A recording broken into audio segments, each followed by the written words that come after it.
नमस्कार मित्रांनो, मी सरपंच मंगेश साबळे बोलतोय। सन्माननीय मनोजदादा जरांगे पाटील यांनी काल जो निर्णय दिला त्याचा आम्ही स्वागत करतो।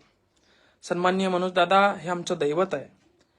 ज्या ज्यावेळी समाजासाठी सन्माननीय मनोजदादा यांनी पावलं उचलली त्यावेळी त्यांच्या पावलावर पावलं ठेवण्याचा काम प्रयत्न या ठिकाणी आम्ही केला।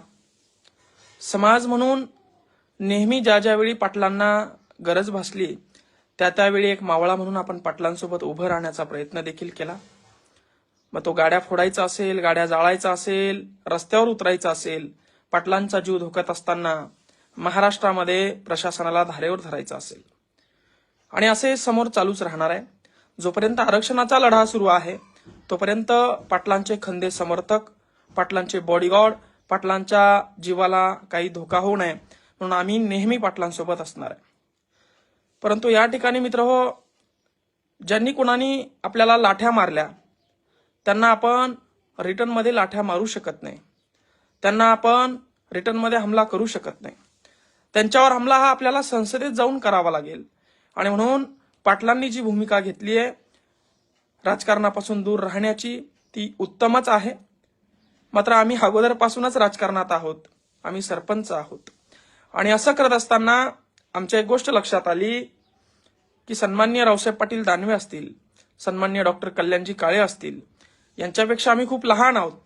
पण मागच्या या वर्षभराच्या लढ्यामध्ये असं लक्षात आलं की हे अन्याय करणारे लोक, हे अन्यायाविरुद्ध न बोलणारे लोक निवडणूक आली की उभे राहतात, शेतकऱ्याच्या समाजाच्या डोक्यात स्वतःचं भूत घालतात, आणि मग शेतकऱ्याचे तरुण पोरं यांच्या चटया उचलण्यासाठी, यांचे बुट खेटरं उचलण्यासाठी, आई बापाला जे तांबर पाणी देत नाही यांना पाणी देण्यासाठी धावत सुटतात, पळत सुटतात। अशा वेळी सर्व समाजाचा विचार करून, 18 पगड जातीचा विचार करून आपल्याला लोकशाही पद्धतीने त्यांच्यावर वार करण्यासाठी त्या संसदेच्या टेबलावर, त्या ठिकाणी विधानसभेच्या टेबलावर जावंच लागणार आहे। पाटलांच्या काही मजबुऱ्या आहेत। 1-2 जिल्ह्यामध्ये उमेदवार निघतात म्हणून तो निर्णय पूर्ण महाराष्ट्रावर त्यांना थोपता येणार नाही। मराठ्यांची ताकद या ठिकाणी कमी दिसेल, म्हणून अतिशय उत्तम निर्णय सन्माननीय जरांगे पाटलांनी घेतलेला आहे।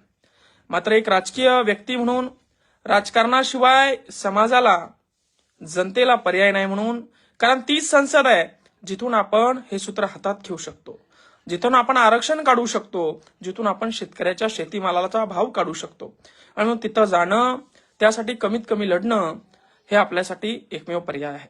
मित्रहो, सरपंच पदावरून थेट खासदार होण्याची माझी इच्छा नाहीये। मुळात रावसाहेब पाटील दानवे असतील, कल्याण काळे असतील, यांच्यापेक्षा मी भिकारी आहे। माझ्याकडे 2 एकर जमिनीपेक्षा, एका आईपेक्षा अजून काहीच नाही। यांच्याकडे हजारो लाखो करोड रुपयाची संपत्ती आहे।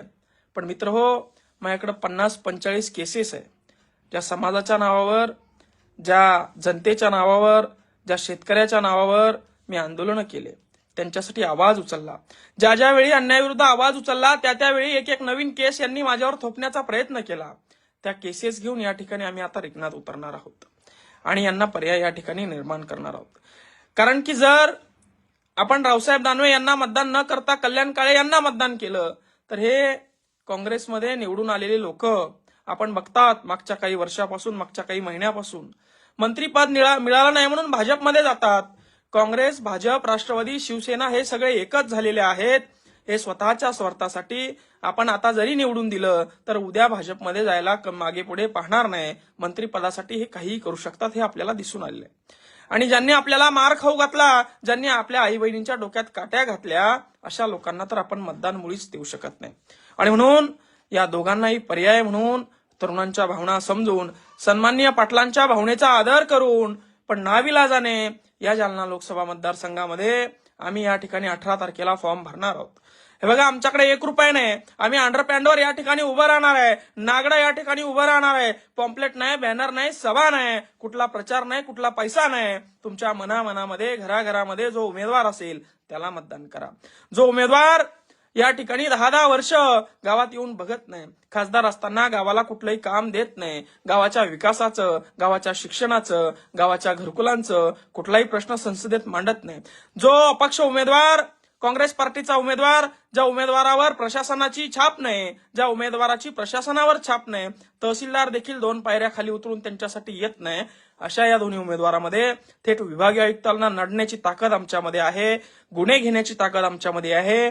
आणि जर का आम्ही पडलो, निवडून येईल अशी शाश्वतीच नाही आणि यायचंच अशी आमची इच्छाही नाही, मात्र या व्यवस्थेला तोंड फोडण्यासाठी, या व्यवस्थेला उत्तर देण्यासाठी, समाजाचं 18 पगड जातींचं, शेतकऱ्यांचं अस्तित्व टिकवण्यासाठी आम्ही ही निवडणूक लढवणार आहोत. कोणाचंही मन या ठिकाणी दुखवण्याचं कारण नाही.